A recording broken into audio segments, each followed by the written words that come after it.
The Next Millionaire Next Door by Thomas J. Stanley, Ph.D., and Sarah Stanley Fallaw, Ph.D. Picture a millionaire family, mom, dad, 3 kids. What image pops into your head? Maybe a massive house with perfectly manicured lawns, a driveway lined with gleaming luxury vehicles, Instagram feeds packed with 5-star resorts and private jets. Now, what if I told you this millionaire mom sometimes makes her kids order off the dollar menu when they go out? Sounds weird, right? Maybe even a little hard to believe. But the Jacobsons are absolutely real. They've chosen to live in a cozy 900-square-foot home, which, by the way, is actually smaller than what most American families live in. And yet, their net worth puts them comfortably in the top 10% of the country.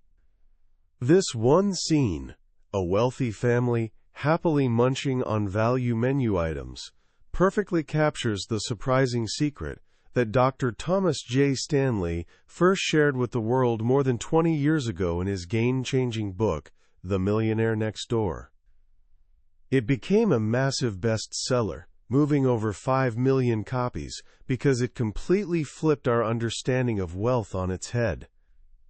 Stanley showed us that the flashy, champagne-popping millionaire we see in movies and music videos is mostly fiction. The real millionaires?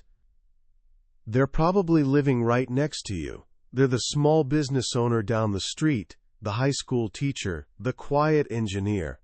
They live simple, understated lives that would never make it onto a reality show. Dr. Stanley spent his career studying these folks, driven by one fascinating question: why do some people have this almost magical ability to transform their income into real, lasting wealth, while others struggle paycheck to paycheck? Sadly, Dr. Stanley's life was cut short in 2015 by a drunk driver, right as he was diving into fresh research. But here's the beautiful part. His work didn't die with him. His daughter, Dr. Sarah Stanley Fallaw, stepped up to carry on his legacy. She gathered his notes, combined them with brand new studies, and tackled the question everyone's asking today. In our world of endless Instagram scrolling, skyrocketing costs, and constant temptation to spend, can ordinary people still build extraordinary wealth? Their book together, The Next Millionaire Next Door, delivers the answer, and I'm happy to tell you, it's a resounding yes. So for the next little while, I'm asking you to hit pause on everything you think you know about getting rich. By the time we're done here, you'll understand the surprisingly simple habits that actually create wealth. It's not about hitting the jackpot or landing a pro sports contract. It's about developing a particular way of thinking. And the best part? You can start building that mindset right now, regardless of where you're starting from. Let's kick things off with a guy we'll call Ranger X Rich. He worked as a park ranger, and one day while patrolling a parking lot getting ready to write tickets, he told Dr. Stanley he had wealthy people all figured out. It's the Mercedes drivers, the BMWs, the Jaguars. Those are the ones who usually don't pay. I've been doing this forever. It's the working man who actually pays in this country. Rich people, they don't pay. He was absolutely convinced that someone's car was basically a billboard advertising their bank account. Fancy wheels meant deep pockets, and in his mind, deep pockets usually meant someone looking for shortcuts. But here's where it gets really interesting. The research reveals something shocking. Roughly 86% of luxury cars on the road aren't owned by millionaires at all. They're driven by people who might pull in impressive salaries, but have barely any actual wealth to speak of. The book calls these folks the income statement affluent. They look the part of rich, but peek at their actual finances, and it's a totally different story. They're basically stuck on a hamster wheel, running faster and faster just to maintain an expensive lifestyle. Which brings us to the first and maybe most crucial lesson from the book. Income is not the same thing as wealth. Simple phrase, right? But it's the fundamental truth that separates people who build real financial freedom from those who remain forever chained to their paychecks. Wealth isn't what you earn. It's what you actually keep. It's your assets, your investments, your savings, your stake in a business, minus what you owe. It's your safety net, your freedom fund. Income is just the tool you use to build it. Think about it like this. Imagine a surgeon pulling in $1 million a year, but spending $1.2 million on a lavish lifestyle. That person is actually getting poorer by $200,000 every single year. Meanwhile, there's a teacher earning $60,000 who methodically saves and invests 20%. That teacher is quietly, steadily building a fortress of financial independence. Our society, our media, even our government often gets this backwards. They celebrate the big earners, the huge paychecks, assuming wealth just naturally follows. But the data tells a completely different story. The average American household net worth sounds pretty decent, somewhere around $692,000. But that number is wildly misleading because it's skewed by the billionaires, the Bill Gates types, pulling the average way up. The more honest number is the median, the true middle.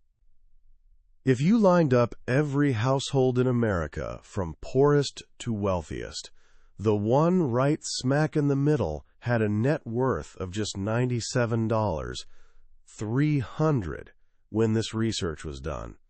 And if you subtract their home equity, that number crashes to around $25,000. That's it. That's what the typical American household has as a cushion. Not even enough to handle a serious medical emergency or a year of long-term care. This is the reality most people are living in. They're balancing on a financial tightrope. But the millionaires next door have chosen a radically different path. They get that every dollar spent on a flashy car or designer watch is a dollar that isn't working for them, isn't growing in an investment account, isn't buying them a piece of freedom. So if the real millionaires aren't the ones cruising in Jaguars and flashing Rolexes, who exactly are they? The book paints a remarkably consistent picture. The typical millionaire next door is a guy in his early 60s, married to the same person for decades. More than 80% say their spouse was critical to their success. They're a team, pulling in the same direction toward the same goals. They're well-educated. Over 90% have college degrees, but more than half went to public universities, not expensive private schools.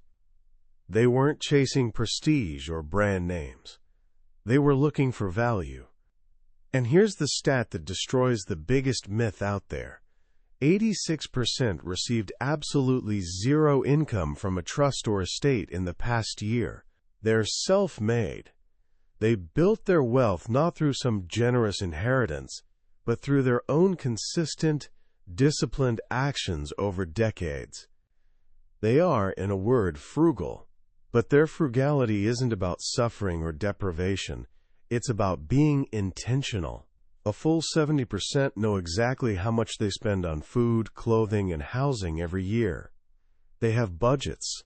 The most they've ever dropped on a pair of jeans? Around $50. On a watch?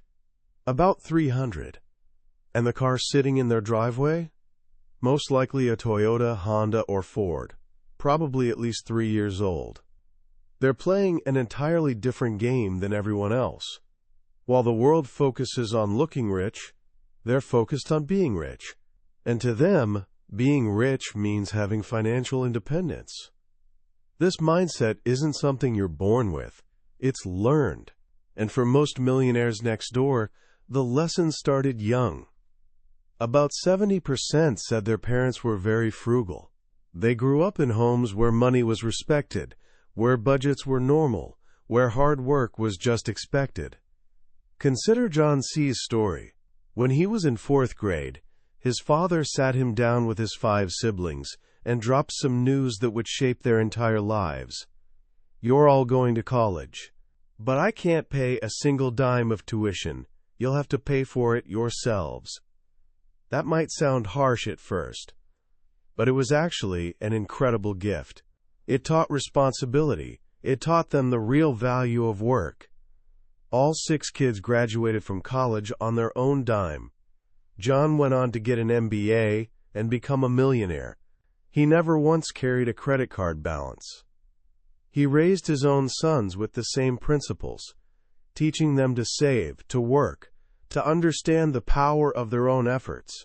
When his son made $3,000 from a side business in 4th grade, he saved almost all of it.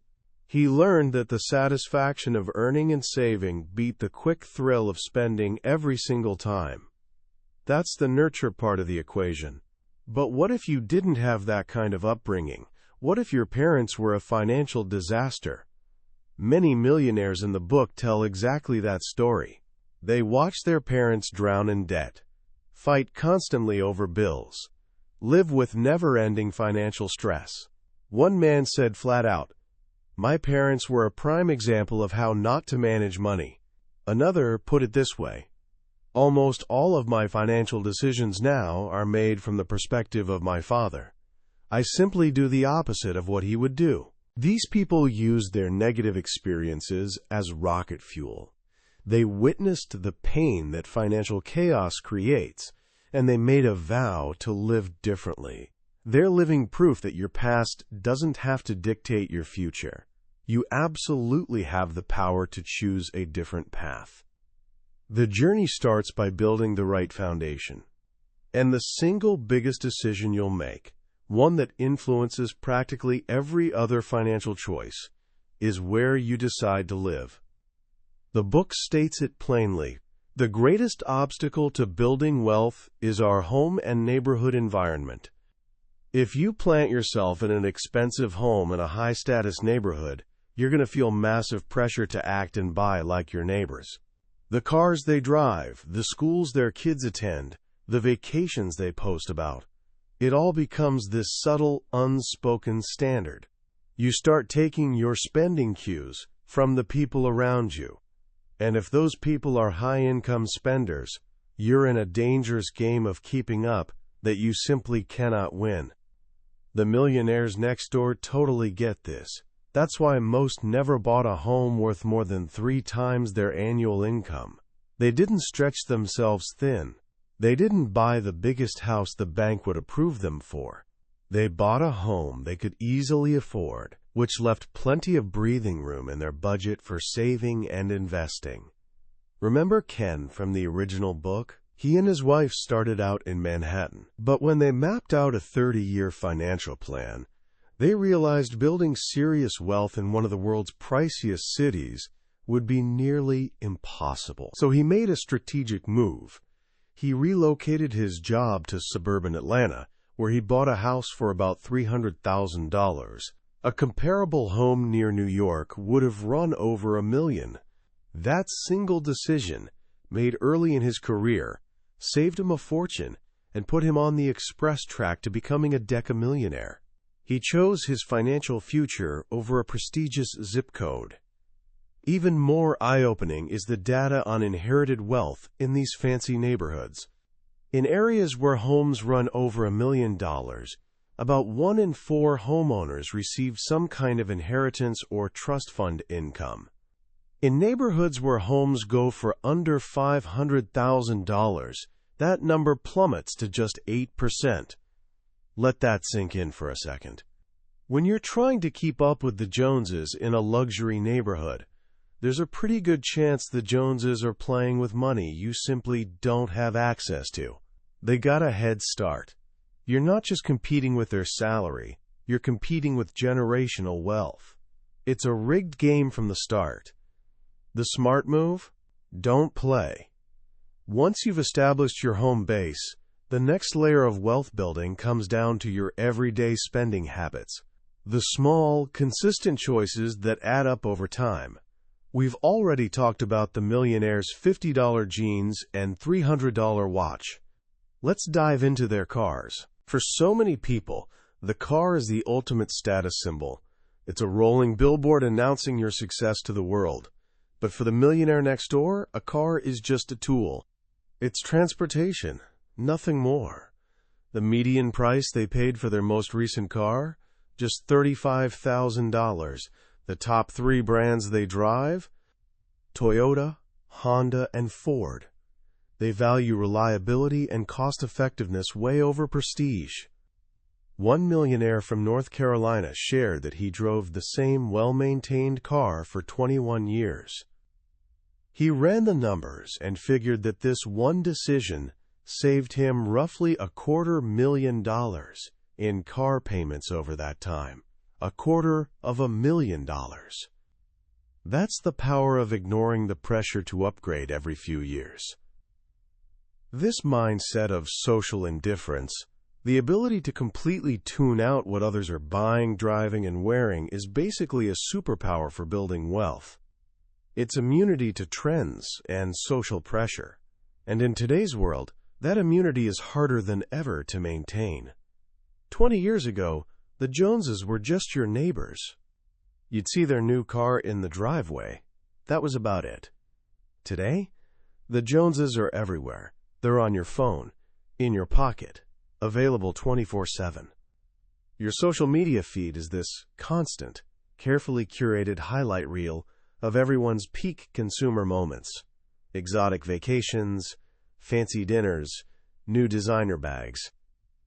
The book points out that the average American spends roughly 2 hours a day on social media. The average millionaire, about 2.5 hours a week.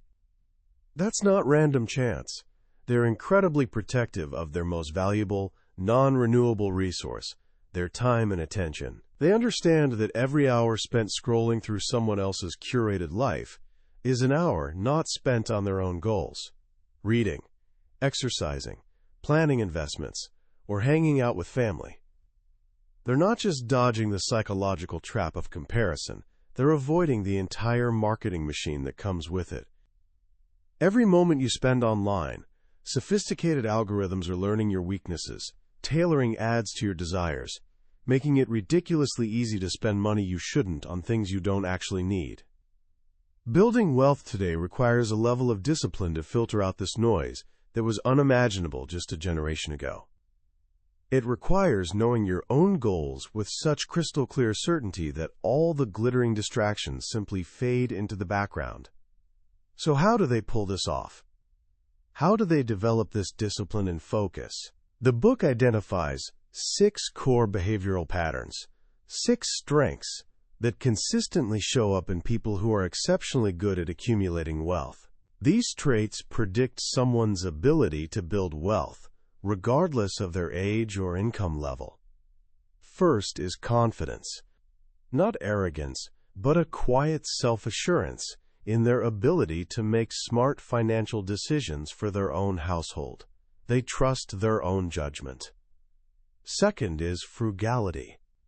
We've covered this extensively. It's the consistent, disciplined commitment to spending less than you earn. Third is responsibility. They take complete ownership of their financial outcomes. They don't blame the government, the economy, or their boss for their situation. They believe their own actions are the main driver of their success. Fourth is that superpower we just discussed, social indifference. The ability to be totally immune to the pressure to chase the latest trends. Fifth is focus. The ability to see tasks through to completion without getting sidetracked. It's the discipline to sit down and actually plan your finances instead of getting sucked into the latest political drama or celebrity gossip. And sixth is planning. They have crystal clear goals, daily, weekly, annual, and lifetime goals. They have a vision for their future and allocate their resources to match. These 6 traits are the foundation of the millionaire next door mindset. And here's the great news. They're not fixed. They're like muscles. You can strengthen them over time through conscious effort and practice. Of course, to manage money well, you first have to earn it. And the way millionaires next door approach their work is just as revealing as how they approach spending. The book emphasizes they chose the right occupation. But right doesn't necessarily mean the highest paying. It means a career that lets them use their natural abilities and talents. About 80% of millionaires said this was the key reason behind their career choice. They found something they were good at, something that engaged them, and often, something they genuinely loved. This explains why we see millionaires in such a wide range of professions: teachers, accountants, engineers, and tons of small business owners. Self-employment is a major recurring theme. In the new study, about 42% of millionaires own their own businesses. That's lower than 20 years ago, but still way higher than the general population. Why? Because owning your own business, while incredibly risky, removes the ceiling on your income. It puts you firmly in control of your own destiny. But these aren't the glamorous, venture capital-backed startups you see on the news. More often, they're what the book calls dull normal businesses. Welding contractors, pest control companies, mobile home park owners. They target market opportunities where competition is light because nobody else sees the potential. They're not trying to be the next tech billionaire. They're trying to provide genuine value and build a profitable, sustainable business. Starting a business like this takes massive courage, perseverance, and resilience. The book is packed with stories of entrepreneurs who faced failure, rejection, and endless criticism but refused to quit. One man, Alan DeMarcus, launched his business by borrowing $180,000 from friends and family. He described the early years as terrifying, constantly cash-strapped, having to dip into his personal emergency fund just to make payroll. But he and his wife were a united team. They pushed through, and today he's worth over $8 million. This path isn't for everyone, but the lessons from these entrepreneurs apply even if you're working for someone else. The most important lesson? Your career is your responsibility. One millionaire learned this the hard way when he got laid off early in his career. That experience taught him he could never depend on a company to take care of him, no matter how hard he worked. That single moment shaped his entire life, ultimately leading him to self-employment and complete control of his fate. Finally, we get to what you do with the money you've so carefully earned and saved. How do you make it grow? How do you invest? Here, too, the millionaire next door goes against the grain. They don't chase hot stock tips. They don't try to time the market. They don't invest in complicated, exotic products they can't fully understand. Their approach is refreshingly straightforward and disciplined. They invest for the long haul. The majority hold their investments for at least 3 to 5 years, and nearly 30% hold them for more than 10 years. They're not traders frantically buying and selling, they're owners, in it for the long game. They're also confident learners.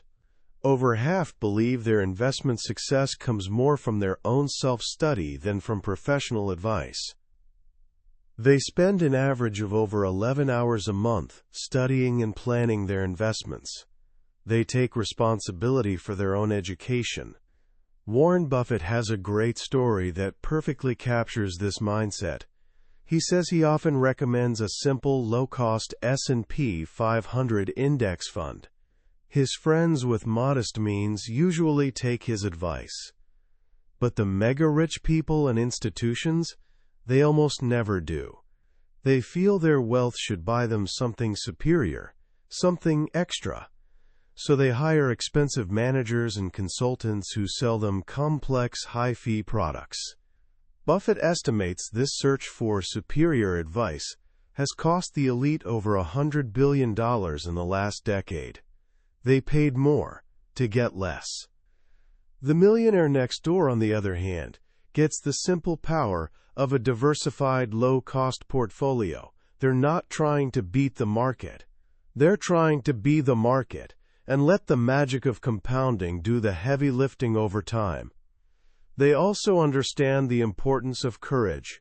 When they first started working, over half described their investment strategy as risky or very risky. They were willing to embrace stock market volatility early on to achieve higher growth.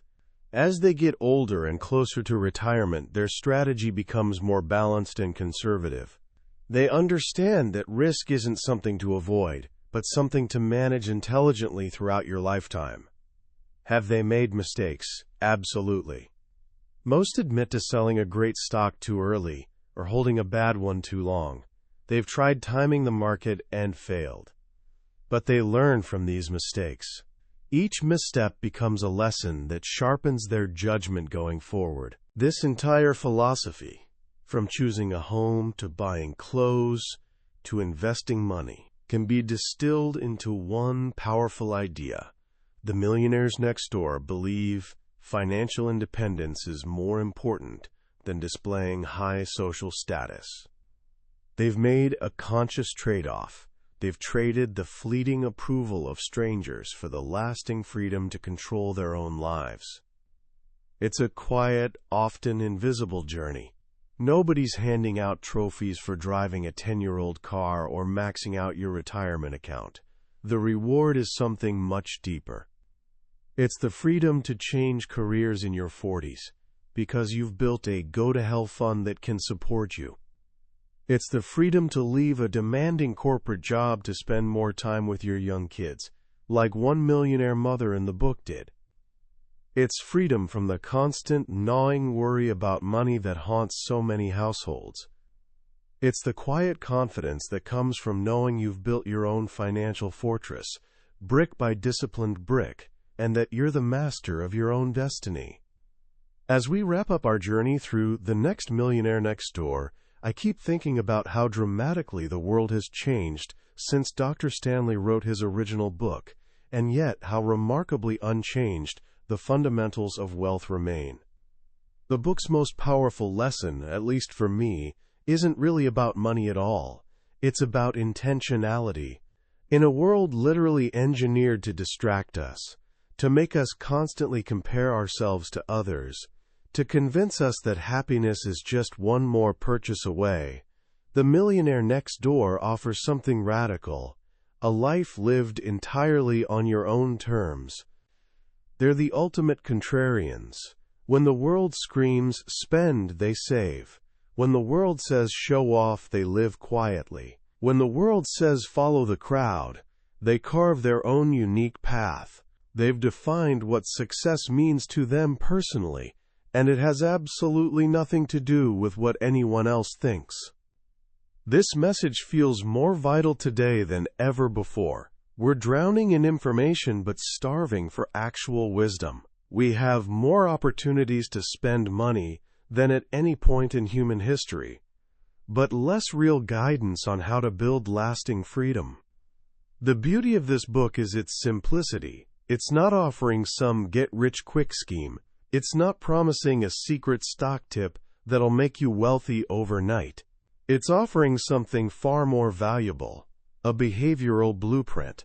It shows us, through hard data and real stories, that financial success isn't about luck, genius, or inheritance.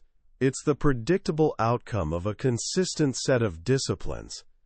And that's incredibly empowering. It means your financial future isn't predetermined. It's something you're building, or not building, with every single choice you make, every single day. If you're ready to start applying these lessons to your own life, here are 3 simple, practical actions you can take right now. First, just for the next 30 days, track every single dollar you spend. Don't judge it, don't try to change it yet, just become aware. Use an app, a notebook, whatever works for you. This simple act of paying attention is the first step toward intentionality. You genuinely can't control what you don't measure. Second, define your why. Why do you actually want financial freedom?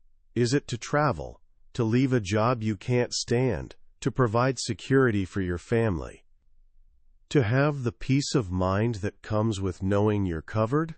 Write it down. Get specific. This why becomes your North Star. It's the reason you'll be able to say no to impulse purchases, because you're saying yes to a much bigger dream. And third, curate your influences. Go through your social media feeds with fresh eyes. If an account consistently makes you feel like you need to buy something or that your life isn't measuring up, unfollow it without guilt. Replace that noise with sources of real wisdom and encouragement. Podcasts, books, communities that actually align with the life you truly want to build. Your attention is your most valuable asset. Invest it wisely. Building wealth the millionaire next door way is definitely a marathon, not a sprint. It's a quiet, steady journey, but the destination isn't just some number in a bank account. It's a life of genuine freedom, real choice, and the deep satisfaction that comes from knowing you built it yourself. The path is right there in front of you. You just have to choose to walk it. That was a summary of The Next Millionaire Next Door by Thomas J. Stanley and Sarah Stanley Fallaw. We've explored the core ideas today, but I'll be straight with you. A summary can only take you so far.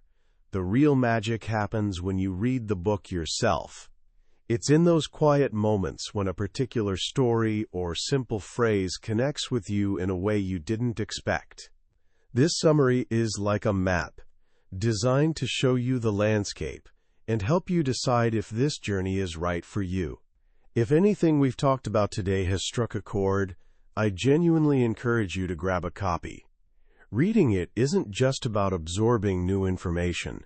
It's an experience that can legitimately change how you see your finances, your habits, and your future. The link to the book is in the description.